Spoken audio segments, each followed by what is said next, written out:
Have you ever noticed that two people can walk into the exact same room, hear the exact same opportunity, and one person thinks, this could change my life, while the other immediately thinks, that would never work for me? Same room, same opportunity, same information, completely different future. Why? Because they weren't actually seeing the same thing. Your brain isn't a camera. It isn't recording reality exactly as it is. Your brain is a filter. It decides what deserves your attention, what feels important, and maybe most importantly, what feels safe. And here's the part I really want you to hear today. The life you're living right now is being shaped far more by what your brain is filtering than by what is actually possible. That sounds a little crazy until you understand the neuroscience behind it. Today, we're talking about identity, manifestation, gratitude, and your nervous system. Have you ever noticed that your brain keeps pulling you back toward familiar patterns, even when you desperately want something different? If you've been feeling stuck, if you've started over more Mondays than you can count, if you've ever thought, why can't I just stay consistent? This episode is for you. And if today's conversation resonates with you, I want to invite you to join me for the Living Simpler Reset, August 17th through August 21st. Throughout the week, we're going to take everything we're talking about today and actually put it into practice together. It's completely free, and you can reserve your seat at living-simpler.com/reset. Okay, let's dive in. One of the biggest misconceptions I hear is that manifestation is about thinking positive thoughts and waiting for the universe to deliver. That's never been my philosophy. Manifestation isn't about wishing, it's about becoming. It's becoming the woman whose daily choices naturally create the life she says she wants. Because here's the truth. Every single day, you're manifesting something. You're manifesting your habits, your health, your relationships, your stress. You're manifesting your energy.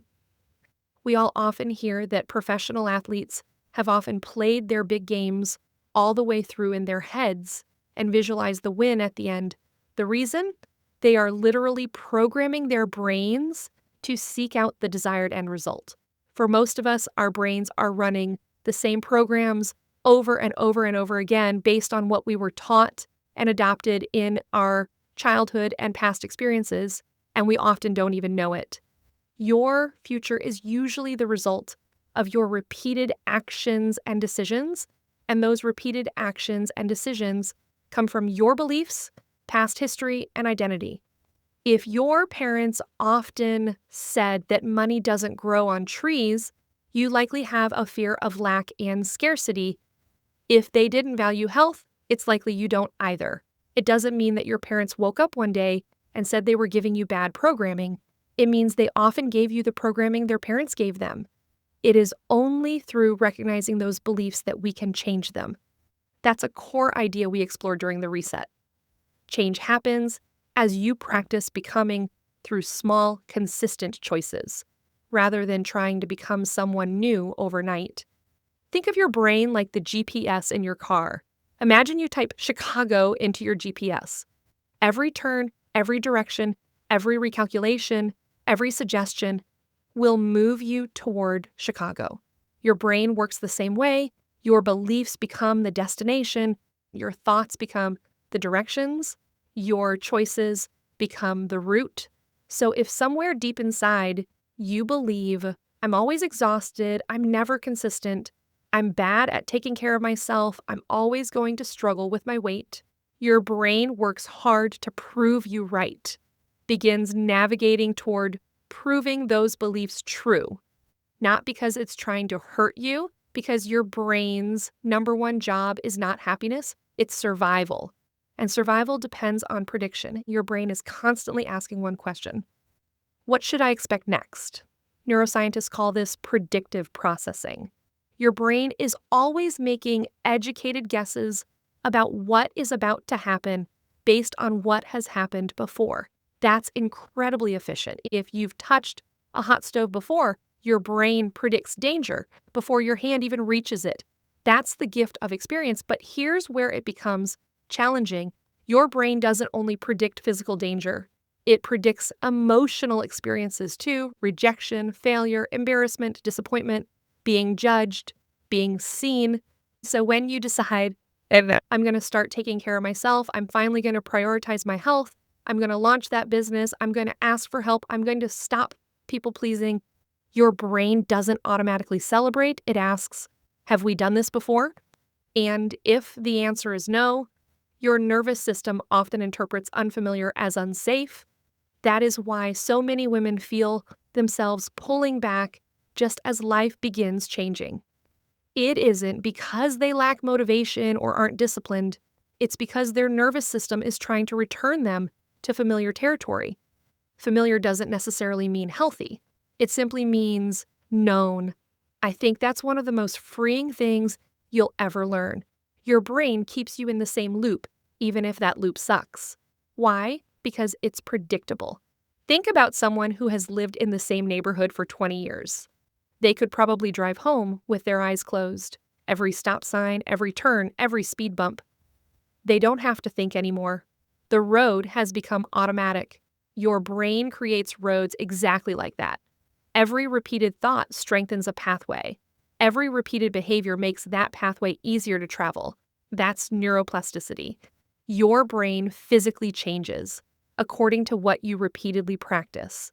It learns through experience, repetition, and consistent action, which is why familiar patterns can become automatic over time. And here's the beautiful part.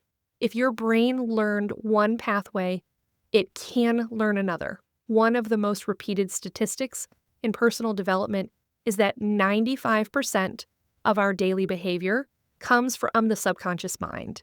The exact percentage is debated among researchers, but the larger point is well supported. Much of what we do every day happens automatically. You don't consciously decide how to brush your teeth. You don't consciously decide how to tie your shoes. You don't consciously decide many of your emotional reactions.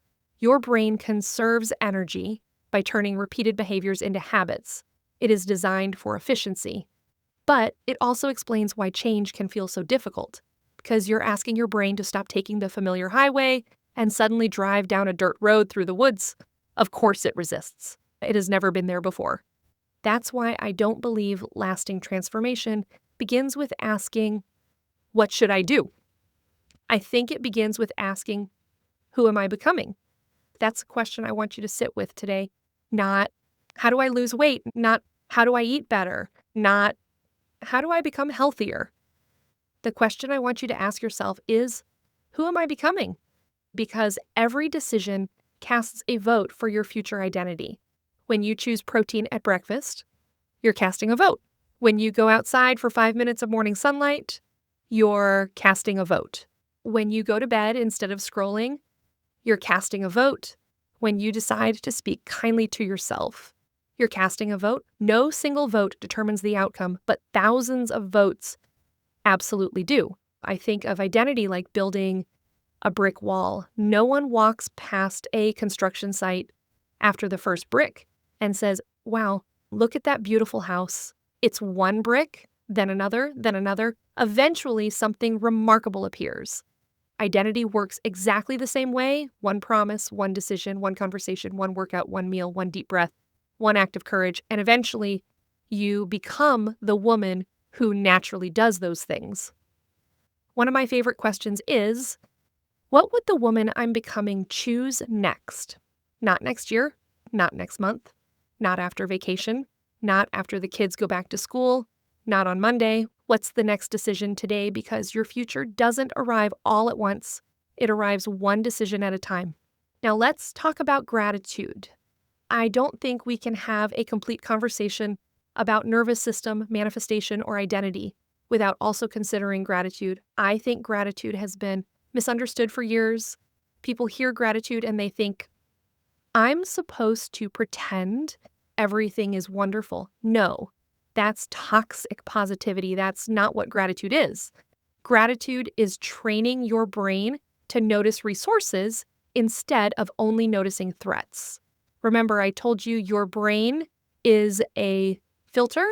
There's a small network in your brain called the reticular activating system.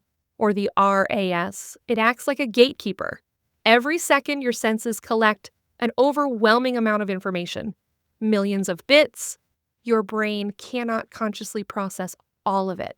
So the RAS filters what reaches your awareness. That's why after you buy a white SUV, you suddenly see white SUVs everywhere. They didn't suddenly appear. Your brain simply decided, this matters now. Gratitude works in a similar way. When you intentionally look for what's going well, your brain begins finding more evidence of support, opportunity, connection, and possibility. Nothing magically changed overnight. Your attention changes, and attention changes behavior. Behavior changes results. Results reinforce identity. See how it all connects? Research has shown that practicing gratitude can increase positive emotion, improve resilience, strengthen relationships, and even reduce stress and improve health over time. Gratitude doesn't erase hard things, it expands your ability to see more than the hard things. Imagine walking through a beautiful forest while carrying a flashlight. Wherever you point the flashlight, that's what you'll notice. If it's always pointed toward everything that's wrong, your world begins looking very dark. Gratitude simply teaches you to occasionally turn the flashlight toward what's growing, toward what's healing, toward what's possible, toward the tiny wins you would have overlooked yesterday. And here's what I find most fascinating. Visualization works much the same way. Elite athletes have used mental rehearsal for decades. Brain imaging studies show that vividly, imagining a skill activates many of the same brain regions involved in actually performing that skill. That doesn't mean you can sit on your couch imagining yourself running a marathon and magically become a marathon runner. But it does mean your brain benefits from rehearsing success before you experience it. That's why I encourage women to visualize themselves making the next healthy decision. You don't have to create the perfect future. You need to choose the next good decision. Picture yourself walking into the kitchen, choosing nourishing foods. Picture yourself speaking kindly to yourself after a hard day. Picture yourself getting into bed 30 minutes earlier or taking that walk after dinner. Picture yourself setting the boundary, then go do it. Visualization plus action, identity plus repetition. That's where change begins. I think one of the greatest gifts you can give yourself is to stop asking, what's wrong with me? And start asking, what is my brain trying to protect me from? Those are two completely different conversations. One creates shame, the other creates compassion. Your brain has been trying to keep you safe for your entire life. Now it's time to gently teach it that your future can be safe too.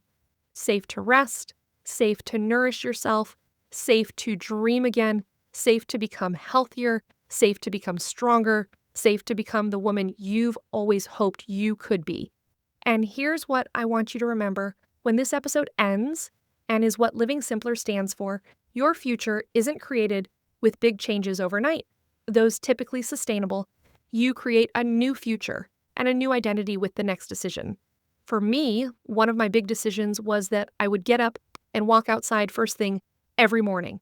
Now, obviously, there are days when I'm on a 6:30 a.m. flight or it's pouring down rain that this might not happen. But my identity has become someone who walks outside every morning, and I just want you to pick one decision, then the next one, then the next one. Those decisions become habits. Those habits become evidence. That evidence becomes belief. That belief becomes identity. And that identity begins creating a completely different life. As we reprogram our brains about who we are and who we are becoming, that is when we change our entire future.